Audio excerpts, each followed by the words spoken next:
एक गांव शिमला में एक लड़का रहता था, सूरी। सूरी के अब्बू की चाय की दुकान थी। वो सुबह उनकी मदद करता और फिर स्कूल चला जाता। स्कूल में सूरी से कोई ठीक से बात नहीं करता था, क्योंकि वो चाय बनाने वाले का बेटा है। वो सबसे बात करने की कोशिश करता है, दोस्तों के ग्रुप में शामिल होना चाहता है, लेकिन कोई भी उससे बात नहीं करता। और अगर वो बात करने की कोशिश भी करता तो सारे लोग उसका मजाक उड़ाने लगते। हे, कोई मेरे साथ वीडियो गेम खेलेगा? हाँ, मैं खेलूंगा। अरे चाय बनाने के लिए नहीं, गेम खेलने के लिए बुला रहा हूँ, तू रहने दे। सूरी को बहुत बुरा लगता है। वो घर आते ही मुंह फुलाकर बैठ जाता है। सूरी के अब्बू ये देखते हैं और उसके लिए खाना लेकर आते हैं। अरे क्या हुआ सूरी, तू मायूस क्यों है आज? ले खाना खा ले, तुझे अच्छा लगेगा, ले। पापा, कोई और काम क्यों नहीं करते? आपको इतने सारे कामों में से यही काम मिला। चाय बनाने में क्या बुराई है? दिन में सबसे ज्यादा लोग इसी के बारे में सोचते हैं। नहीं, मेरे दोस्त तो मजाक उड़ाते हैं, मुझे अपने साथ खेलने में भी शामिल नहीं करते। बोलो कौन सा खेल खेलना है, अभी खेलते हैं। आपके साथ नहीं, उनके साथ खेलना है। ये कहकर वो वहाँ से चला जाता है बिना खाना खाए। सूरी के अब्बू को ये देखकर बहुत बुरा लगता है कि उनकी वजह से उनके बच्चे के दोस्त बहुत दूर जा रहे हैं। उसके पिताजी चाय बनाने के साथ दूसरा काम भी ढूंढने लगते हैं। वहीं स्कूल में बच्चों को ट्रिप पर ले जाने का प्रोग्राम बनता है। कुछ दिन बाद आप सभी बच्चों को एक जंगल ट्रिप पर ले जाया जाएगा। सभी बच्चे उसी तैयारी के साथ आएंगे। सारे बच्चे खुश हो जाते हैं। सूरी घर आकर ये बात अपने अब्बू को बताता है। पापा, मुझे स्कूल की तरफ से जंगल की ट्रिप पे ले जाया जा रहा है। मुझे जरूरी सामान पैक करके दे दीजिएगा। अरे वाह, ये तो बहुत अच्छी बात है। अपने सामान में एक छोटा बर्तन जरूर लेकर जाना, वहाँ अगर कुछ पकाना हो तो काम आ सकता है, ठीक है? जी पापा, जरूर। और हाँ, तुम्हें एक और बात बतानी थी।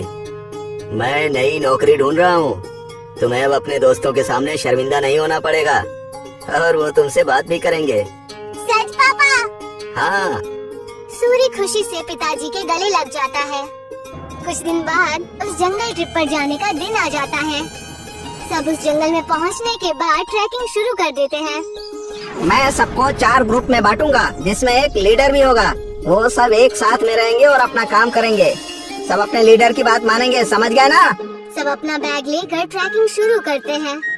अरे किसको लीडर बना दिया? इसको तो चाय के अलावा कुछ नहीं आता। सब हंसने लग जाते हैं। सूरी को बहुत बुरा लगता है। कुछ दूर चलने के बाद वो थक जाता है। चलो यहाँ रुक जाते हैं, थोड़ा खा पी भी लेते हैं।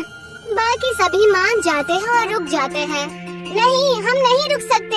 अगर हम रुके तो लेट हो जाएंगे और कुछ ही देर में अंधेरा भी होने वाला है। लो, लीडर बना दिया तो हम पे हुक्म चला रहा है। नहीं, हम नहीं चलेंगे। तुझे जाना हो तो जा, हम थोड़ा नाश्ता करने के बाद ही ट्रैकिंग शुरू करेंगे, तो जा। सूरी के मना करने के बाद भी वो वहीं रुकते हैं, लेकिन फिर भी सूरी उन्हें नहीं छोड़ता और उनके साथ वहीं रुक जाता है। कुछ ही देर में टीचर और बाकी के बच्चे आगे निकल जाते हैं और वो वहीं रह जाते हैं। थोड़ी देर आराम और नाश्ता करने के बाद वो अपने ट्रैकिंग शुरू करते हैं, लेकिन जल्द ही सूरज डूब जाता है और अंधेरा हो जाता है। अरे ये तो अंधेरा हो गया, अब तो रास्ता भी समझ में नहीं आ रहा। बाकी बच्चे भी डरने लग जाते हैं। कुछ ही वक्त में ऐसा मोड़ आ जाता है जहाँ से रास्ता पता करना मुश्किल हो जाता है और उन्हें वहीं ठहरना पड़ता है। अब तो मुझे भी रास्ता नहीं पता, मेरे ख्याल से हमें आवाज लगानी चाहिए। तुरंत ही वो चारों टीचर और अपने क्लास के विद्यार्थियों को आवाज लगाते हैं, लेकिन बात नहीं बनती। टीचर, टीचर, अरे कोई हमें सुन रहा है? हम खो गए हैं, कोई है? सब चिल्लाते हैं लेकिन कोई भी जवाब नहीं आता। लगता है हम बहुत पीछे रह गए हैं। हमें आगे का रास्ता नहीं पता, इसीलिए हमें यहीं रुक जाना चाहिए। हो सकता है अगर आगे गए तो रास्ता भटक जाए।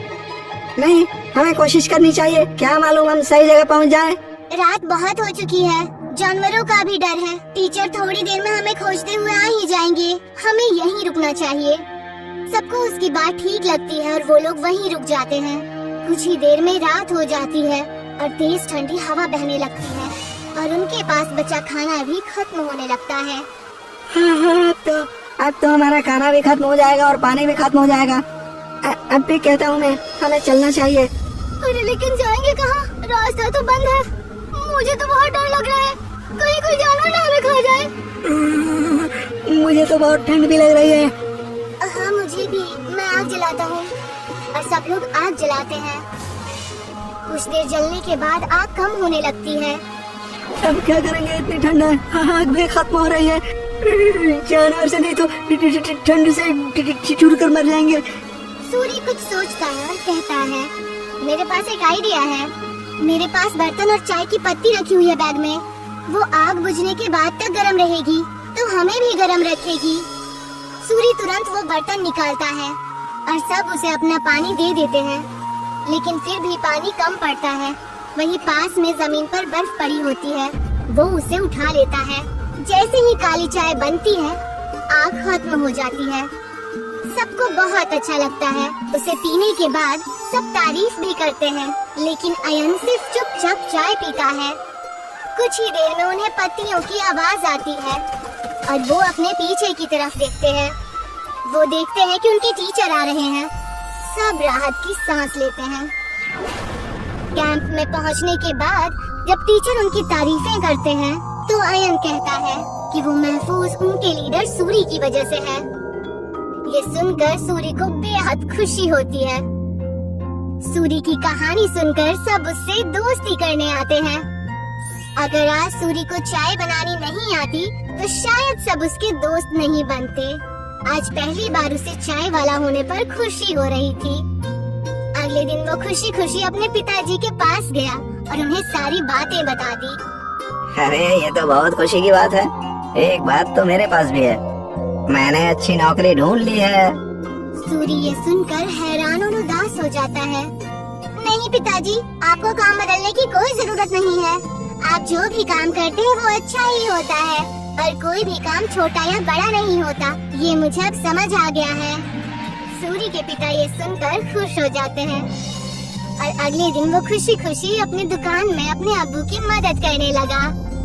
और जैसे ही वो स्कूल पहुंचा तो सब उससे मिलकर उससे बातें करने लगे और उसके साथ खेलने लगे।